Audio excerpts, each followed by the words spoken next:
Oi, som. Oi, amém. Boa noite, meus irmãos. Amém? Glória a Deus. Cara, que felicidade estar na casa do Senhor nessa noite, ó. Não sei se você já sentiu a presença de Deus aqui nesse local, ou você aí na sua casa. Amém? Que Deus seja louvado nessa noite. Nós vamos falar nessa noite sobre o cristão e as suas vestes. Amém? Amém, glória a Deus. Vou colocar o tempo aqui para mim, para me controlar, em nome de Jesus. Amém, vamos abrir nossas Bíblias em 2 Coríntios. 2 Coríntios, capítulo 5, no verso 10. Diz assim a palavra de Deus: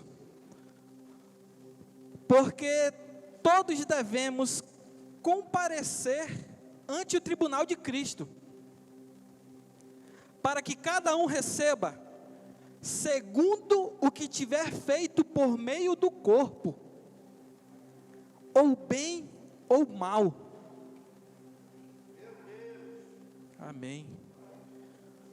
Porque todos devemos comparecer ante o tribunal de Cristo.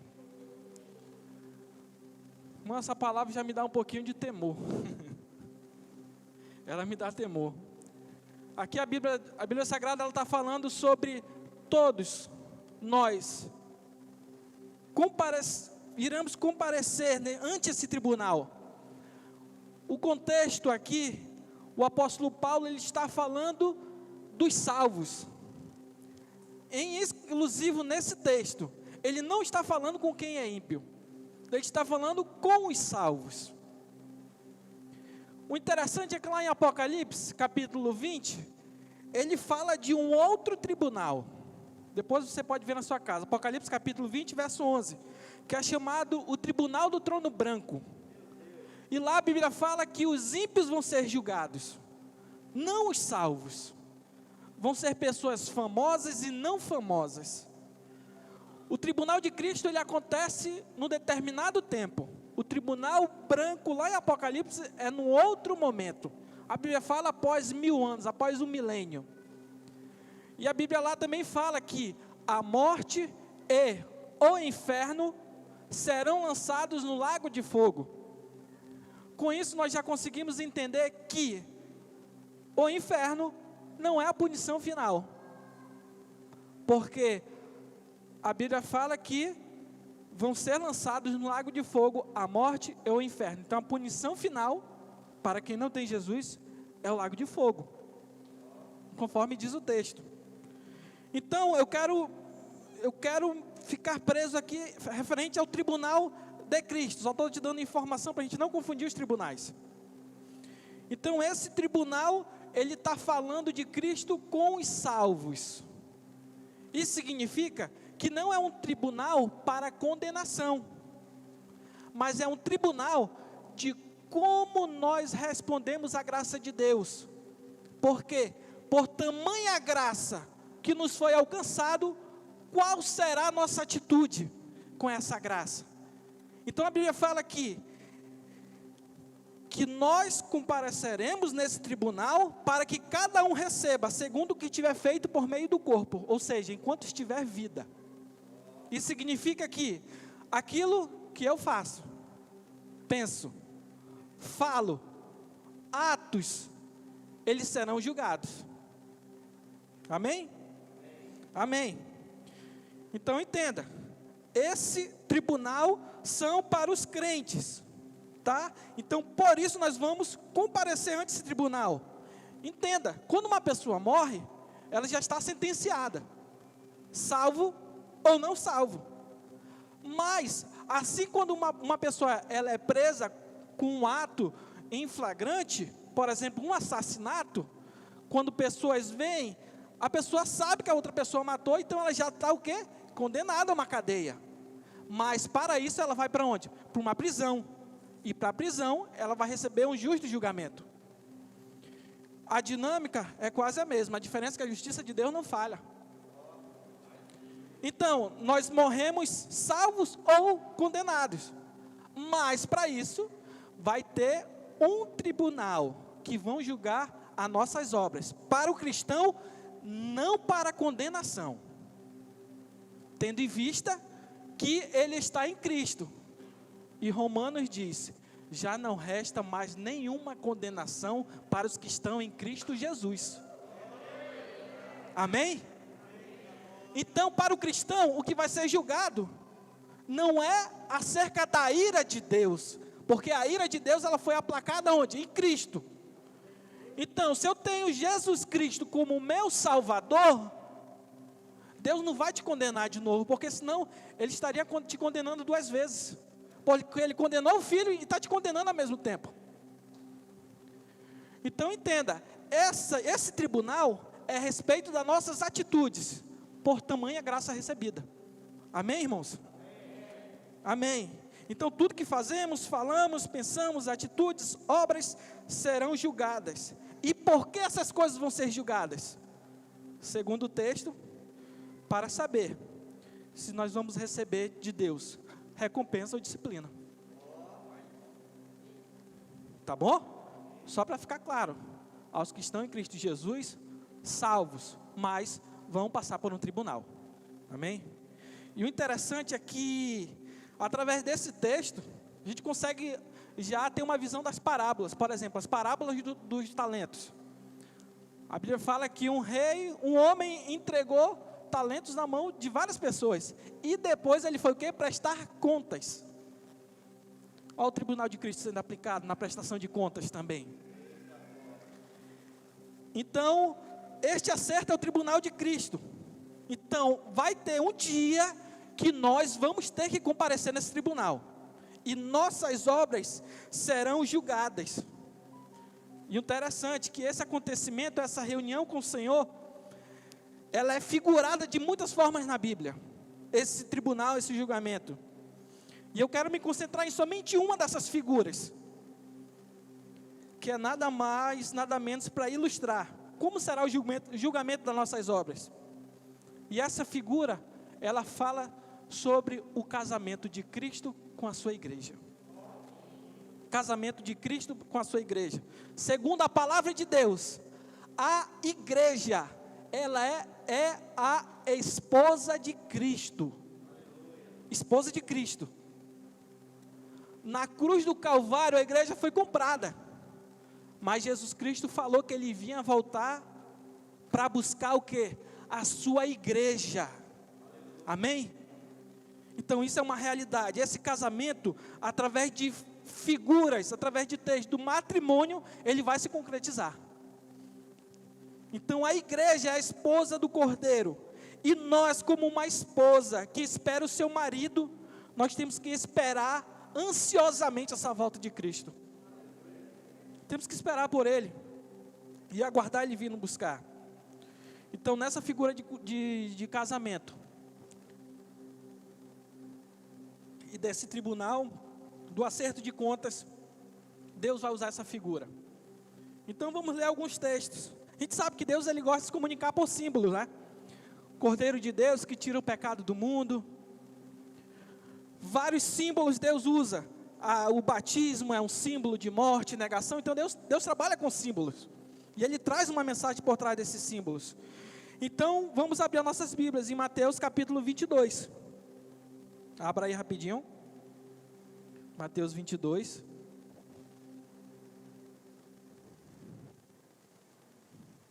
Mateus 22, verso 1, diz assim, ó.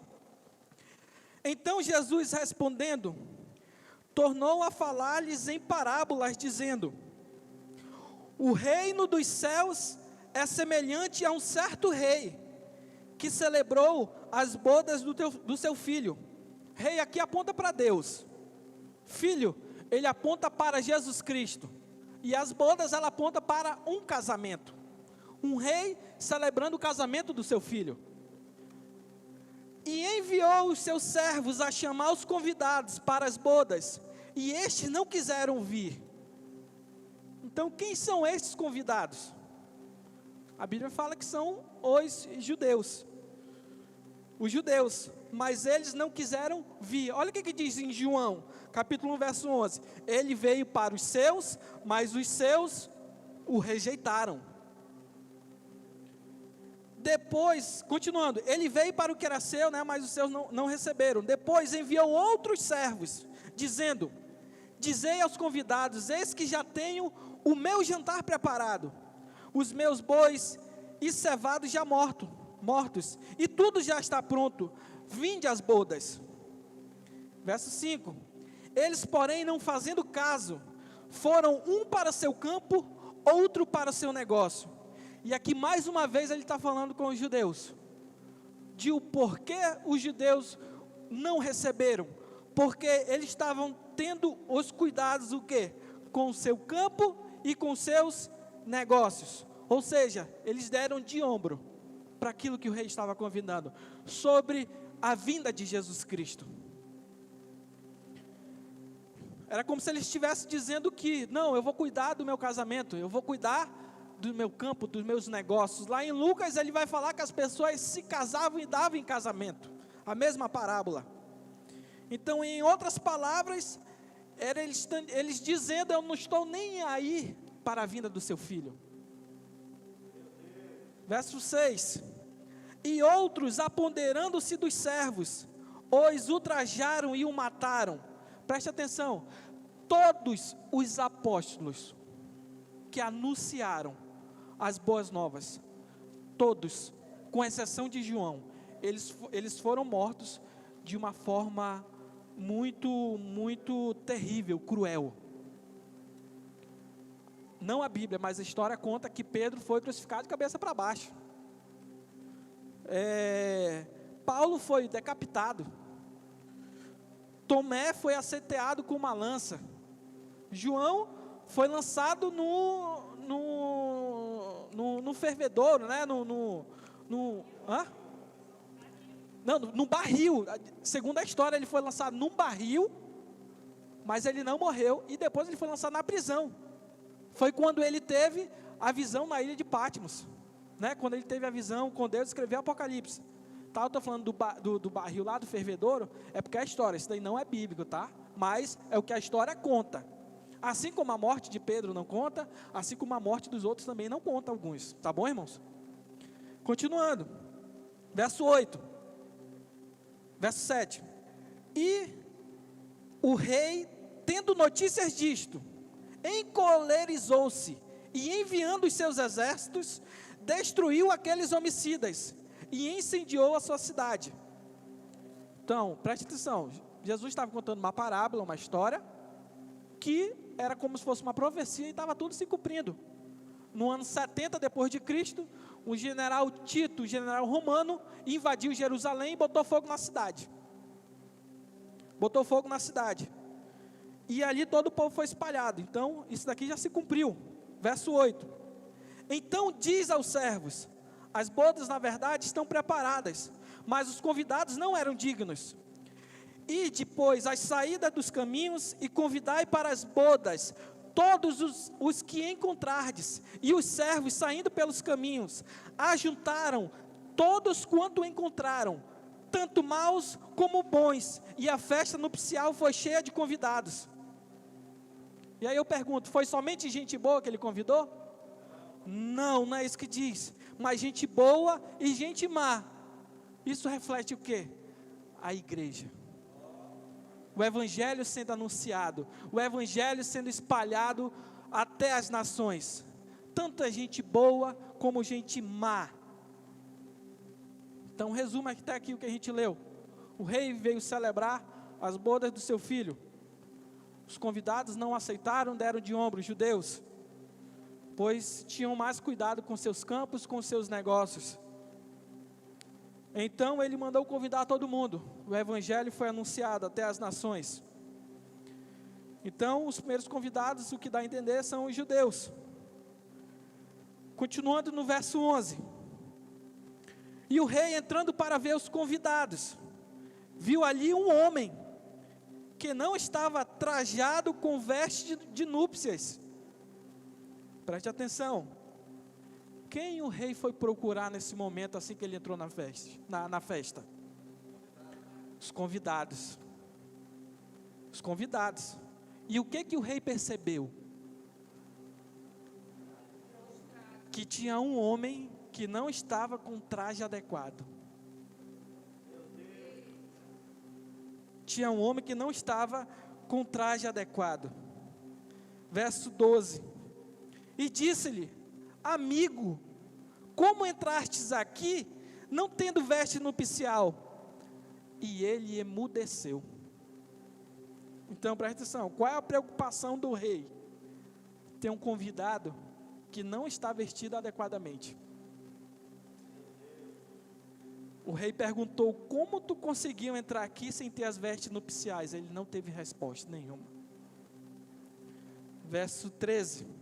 Disse então o rei aos servos: amarrai-os de pés e mãos, levai-o, lançai nas trevas exteriores. Ali haverá pranto e ranger de dentes.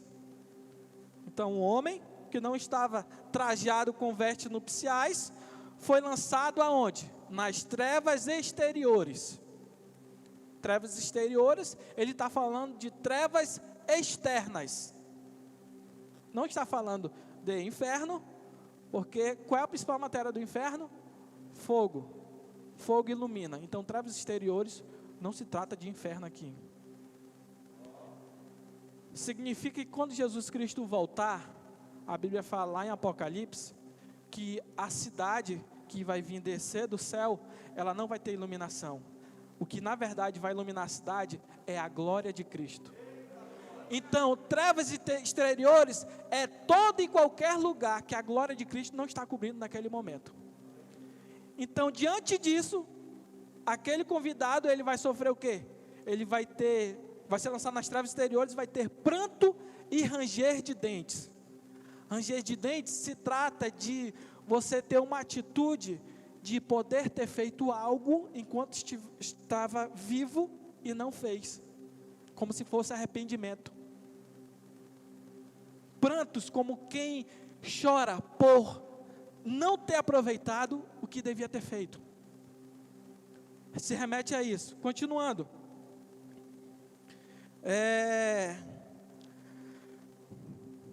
Vou fazer uma pergunta para você.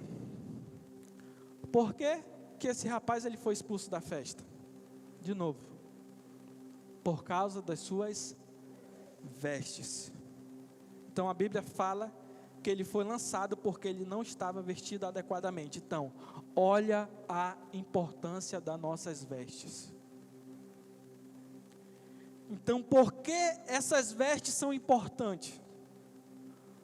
Porque o nosso noivo, Jesus Cristo, ele vai vir buscar a sua igreja. E como noiva se prepara para um casamento, ela precisa estar vestida adequadamente. Então, fora a importância do noivo, que está sendo celebrado um casamento do noivo, qual é a segunda coisa mais importante? A noiva. E quando uma noiva ela entra num casamento, qual é a primeira coisa que você olha? O vestido. O vestido. Então imagine uma figura de uma celebração nupcial e a noiva, a esposa, não está vestida adequadamente. Problema, hein? Problema. Então, vamos entender do que a Bíblia está falando sobre essas vestes. O que significam essas vestes? 2 Coríntios, abra sua Bíblia, 2 Coríntios capítulo 5, verso 1. Lá onde a gente lê o texto inicial. A palavra de Deus diz bem assim: porque sabemos que se a nossa casa terrestre deste tabernáculo se desfizer, temos de Deus um edifício, uma casa não feita por mãos, eterna nos céus. Vou ler de novo. Temos um edifício, uma casa não feita por mãos, eterna nos céus. Por isso, também gememos, desejando ser revestidos da nossa que do céu, que é do céu a habitação. Ou seja, o que ele está falando aqui? Desejamos ser revestidos com um corpo de glória. O texto ele está falando que se o nosso corpo, essa casa terrestre, se desfizer, de Deus, nós vamos ter um corpo, uma casa gloriosa. olha o que ele continua no texto. Se, todavia, estando vestidos, não formos achados nus. Então preste atenção, no texto, ele tem uma estrutura condicional. Se então formos achados nus, o que a Bíblia está falando? Que nós não vamos ter o quê? O corpo de glória. É o que está dizendo exatamente o texto. Você pode abrir em qualquer versão que você vai ver a mesma mensagem. Continuando. Então esse texto aqui, ele aterrorizou muito dos nossos irmãos. Porque, mediante a volta de Jesus Cristo, qual é a ideia? Se Jesus Cristo voltar, e por exemplo eu estiver tomando banho nu, será se eu vou? Será se eu fico?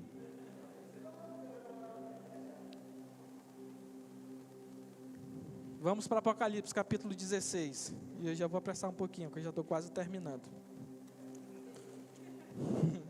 Apocalipse 16. Apocalipse 16 diz-me assim, ó. Eis que venho como ladrão. 16:15. Bem-aventurado aquele que vigia e guarda as suas roupas, para que não ande nu e não se vejam as suas vergonhas. Então, bem-aventurado, feliz é o que guarda as suas roupas, para que não ande nu. Preste atenção, Jesus Cristo está falando que vai vir como um ladrão. Eis que veio como ladrão. E quem é que sabe aqui o horário que um ladrão vai assaltar a nossa casa? Ninguém sabe. Então Jesus Cristo vai vir no momento em que ninguém está esperando Ele. Cara, essa mensagem, a volta de Jesus Cristo, ela é tão real. Ela é tão real, que Jesus Cristo vai vir nessa terra estabelecer o seu reino, fisicamente. Primeiro, Ele já estabelece o seu reino dentro de nós, mas Ele há de estabelecer o seu reino nesta terra, fisicamente. Isso é uma promessa que Deus fez para Davi, e Ele vai vir, voltar, e nessa volta Ele vai buscar a sua igreja, e vai reinar nessa terra, amém? Amém, glória a Deus por isso. Então, ou seja, Jesus está falando que vai vir no momento que ninguém espera, vai ser de surpresa. Então, bem-aventurado aquele que não for achado nu. Bem-aventurado que não for achado nu. Então, preste atenção, mais um resumo para você. A gente leu Mateus 22, que um homem foi expulso da festa, porque não estava trajado com roupas adequadas. Então, nós, lá em 2 Coríntios, nós vamos receber um corpo de glória, se estivermos vestidos, pois se estivermos nu, não receberemos. Continuando, em Apocalipse ele fala de bem-aventurado quando Jesus voltar, ele vai vir como um ladrão, e nós formos achados vestidos. Até aí, tudo bem com os irmãos? Amém? Amém. Então, abra sua Bíblia em Apocalipse 19, verso 7. Vamos entender do que significa essas vestes. A Bíblia diz bem assim, ó. Regozijemo-nos e alegremo-nos, e demo-lhes glória, porque vindas são as bodas do Cordeiro, e já a sua esposa se aprontou. Olha só a bodas do Cordeiro aí. Regozijemo-nos e alegremo-nos, e demo-lhes glórias, porque vindas são as bodas do Cordeiro, e já sua esposa se aprontou. A esposa o quê? Se aprontou. A esposa se aprontou. Preste atenção, o que significa a esposa se aprontar? Colocar as vestes. A esposa se aprontar significa colocar as vestes, pois ela vai se encontrar com o noivo, com seu esposo. Verso 8. E foi-lhe dado que se vestisse de linho fino, puro e resplandecente, porque O linho fino são as justiças dos santos. Vou repetir o que são essas vestes. Os linhos finos são as justiças dos santos. O que são essas roupas? As obras de justiça dos santos. Então entenda, há um tribunal, e na figura de um casamento, Deus mostra como a igreja vai se apresentar perante Ele. Então, entenda, qual é o problema disso? É que tem pessoas que não têm obras. É que tem pessoas que não têm obras. E por que elas não têm obras? Desculpa, e por que elas estão nuas ainda, na verdade? É porque elas não estão construindo as suas vestes. E por que elas não estão construindo as suas vestes? Talvez porque não se consideram esposa do Cordeiro.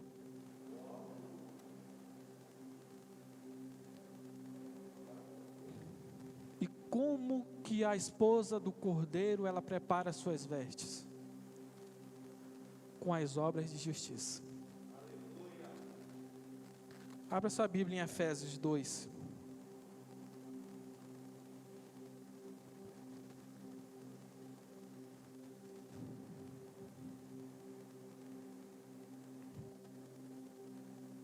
Efésios capítulo 2, verso 8, diz assim, ó: porque pela graça sois salvos por meio da fé, e isto não vem de vós, é dom de Deus.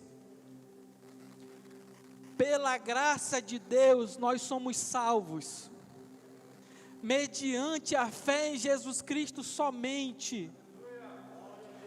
Isso significa que não há nada que eu faço para ser salvo. Eu sou salvo mediante a graça de Deus. Mas Filipe, tu está falando de obras de justiça. Para você ser salvo, você não precisa fazer nada, somente confiar, acreditar em Jesus Cristo e confessá-lo como Salvador. Crer no seu coração e confessá-lo. E acreditar que quando Ele encarnou, o próprio Pai o ressuscitou ao terceiro dia. Isso se chama graça. Eu não mereço, mas eu fui salvo mediante a fé em Jesus Cristo. Verso 9 ele fala: não vem das obras para que ninguém se glorie, porque somos feitura sua, criados em Cristo Jesus para as boas obras. Para as boas obras, as quais Deus preparou para que andássemos nelas. Então preste atenção, quando você faz algo para Deus, não é com o intuito de você ser aceito, com o intuito de você ser salvo, porque isso você já foi mediante a fé em Jesus Cristo. Então tire do seu coração tudo que você faz para ser aceito por Deus, para Deus te amar mais. Mas não esqueça que a graça ela não para, a graça continua. A graça continua. A Bíblia fala que nós fomos salvos pela graça para as boas obras, e essas boas obras nós teceremos as nossas vestes, a qual Deus preparou para que andássemos nelas. Não é qualquer obra, é a que Deus preparou somente.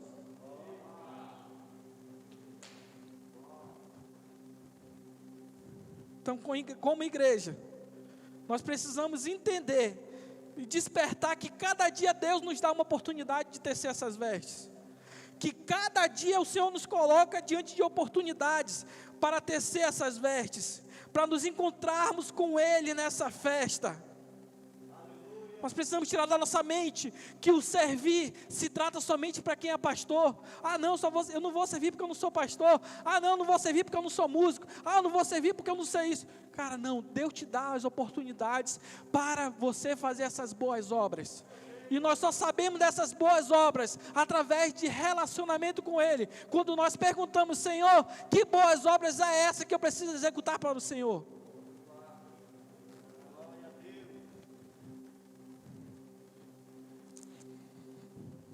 John Piper, ele fala no livro dele, deixa eu ver aqui o livro, é a Graça Futura. ele fala assim, ó: às vezes as pessoas são descuidadas e falam de forma negligente sobre toda a justiça humana, como se não houvesse nada que agradasse a Deus. Muitas vezes elas citam Isaías, que diz que nossa justiça é como trapo de imundícia. É verdadeiro, gloriosamente verdadeiro, que ninguém do povo de Deus, antes ou depois da cruz, seria aceito pelo Deus imaculamente santo.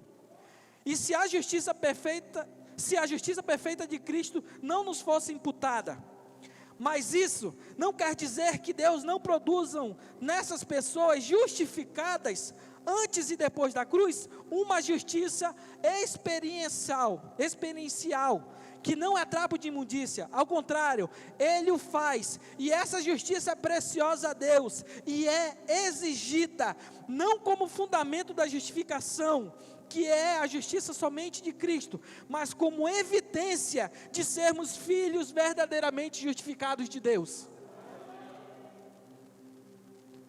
Então, boas obras, elas são evidências da nossa salvação, daquilo que Deus vai realizar através de nós. E fique em pé que eu já vou terminar.